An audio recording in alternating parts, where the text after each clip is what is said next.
And we are back with the third segment of the GSMC Basketball Podcast presented by the GSMC Sports Network. And in this third segment, I'm going to be talking about some Khris Middleton news because the Bucks head coach, Doc Rivers, recently provided a really alarming update for Khris Middleton. And this could really, it might shock a lot of Bucks fans, I guess you could say. So I'm just going to go ahead and get into what the article has to say. So Doc Rivers said on ESPN's Summer League broadcast on Tuesday that Khris Middleton recently underwent surgery this summer. Now, this is very, very surprising because from my knowledge at least, and especially from watching the playoffs, it didn't seem like he was injured. It didn't seem like there was anything wrong with him. And so this news that he recently went through surgery over the summer is very surprising, to say the least. Now, Shams and Eric Nem of The Athletic provided the details. According to Shams, the Middleton is recovering from two separate procedures. Now, the first procedure is an arthroscopic, again, forgive me if I completely messed up that name, arthroscopic surgery on Middleton's left ankle to address an injury that plagued him throughout the 2023-24 season. The Bucks now, according to the article, the Bucks forward originally sprained his ankle on February 6th and said a month later that he had never experienced a sprain as bad as that one. Now, him in the comments is really surprised. He hit 2 buzzer beaters versus the Pacers. Yeah, this is very, very surprising. But this is what the article's saying. This is what it's telling me. So, whoa. Now, this is the first procedure was on his sprained ankle, and he never had a sprain as bad as that one. That's what he said. It kept him on the shelf for nearly a month and a half, costing him 16 games. Now, Middleton also underwent an arthroscopic procedure on his right ankle. So he had 2 of them on. I think, at least according to this article, it seems like he had 2 of them. Now, per the Athletics, due to a cleanup on lingering issue, he sprained his right ankle in Game 2 of the team's first-round postseason series against Indiana. Okay, so it seems like he was playing through the injury in the series while he was, on Indiana. Now, we have someone else in the chat. Shots below the belt. Bucks killed their season trading that haul for an already peaked superstar in Damian Lillard. They lost Drew Holiday. Middleton is injury prone. He ain't no number 2 option, which is why they have Damian Lillard on the team. Middleton, and I want to make the argument that Middleton was the number 2 option for the Bucks when they won the championship. I mean, he was the closer for the team. You don't really get the title of being the closer unless you are the number 2 option, right? And sure, Drew Holiday was there, but but to my knowledge, he was only really there for 1 game, and that was really in the finals where they really needed him. Which, again, not saying that that's bad at all. Not saying that I wouldn't want to have Drew Holiday on the team, especially with how he seems to perform under pressure. But again, the consistency that Khris Middleton had throughout that postseason when they won back in 2021, that was second option material.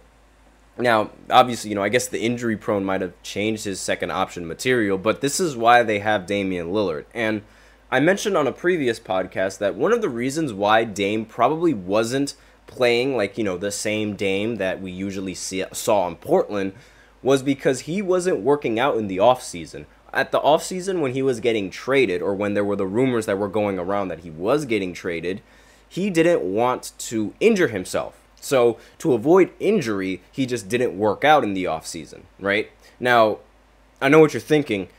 Why would you not work out in the offseason? How are you going to get injured working out? I've seen a lot of players, I've seen a lot of athletes, they get injured by lifting weights. I've seen that happen before.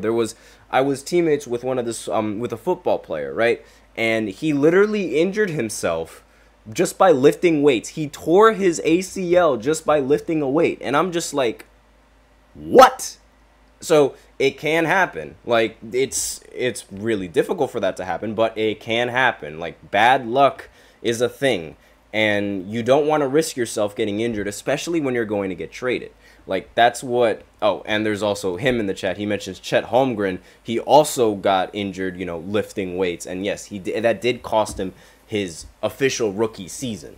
So he does make a valid point there. But yeah, so I think Khris Middleton, he's not second option now because Damian Lillard, but he's still a solid option for the Bucks, and they desperately need him to play like that if they want to, you know, succeed going into the future. But again, it's going to be really difficult to do that now, especially with the Celtics having a majority of their players under contract for, I believe, 2 more years at the very least, because then again, we have no idea just whether or not they're going to re-sign some of their players, because again, while that second apron is deadly, right,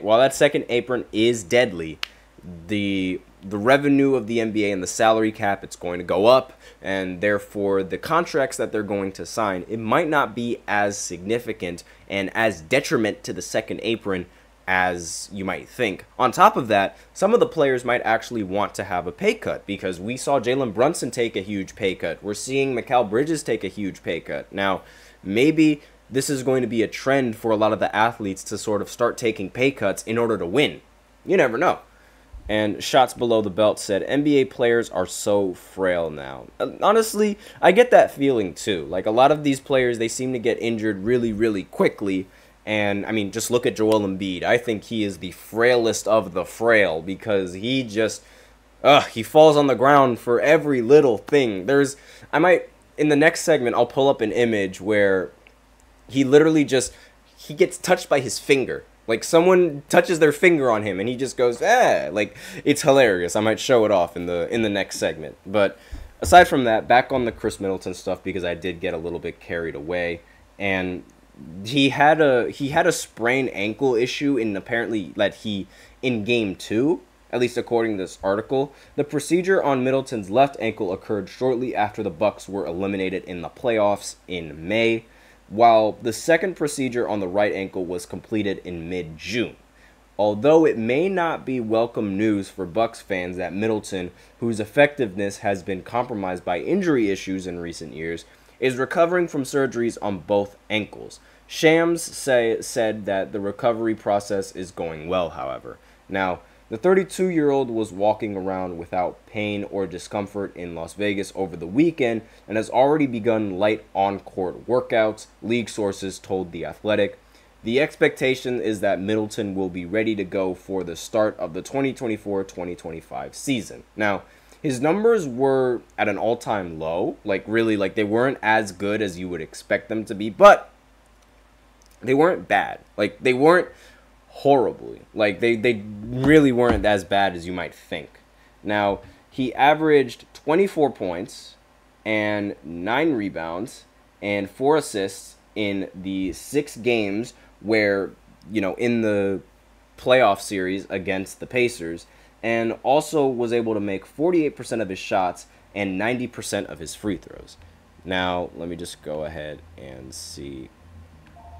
Him, I have no idea what you're saying in the comments. Face red, droopy eyes. Face red, droopy. Okay, whatever. I don't know what that is. Maybe I don't know if that's emojis, but they're not registering in my chat. I apologize for that. But that's really all that I have to say about Khris Middleton. Again, hopefully he'll be good for the Bucks. I really don't want to see the Celtics win another championship, and I would much rather a whole other team wins the championship aside from Boston. Not a big fan of Boston. So, with that, we are out of time for this third segment. So now I will go ahead and go into the fourth segment, where I talk about some of the Summer League performances, as well as Bronny James, some basketball news, and I will also show you that image that I was talking about with Joel Embiid.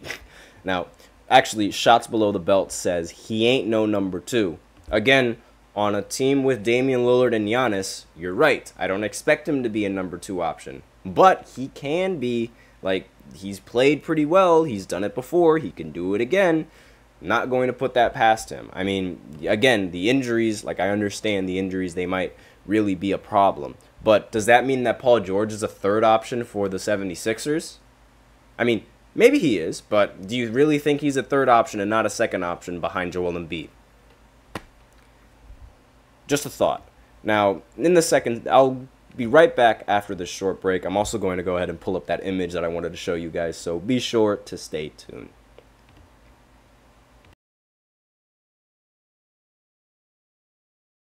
For the best and latest podcasts available anywhere, go to the podcast app on your cell phone and type in GSMC to access free content-rich podcasts on health and wellness, book reviews, sports, entertainment, relationships, social media, movies, technology, finance, and even weird news. Subscribe and download the GSMC Podcast Network's family of shows, available everywhere podcasts are found.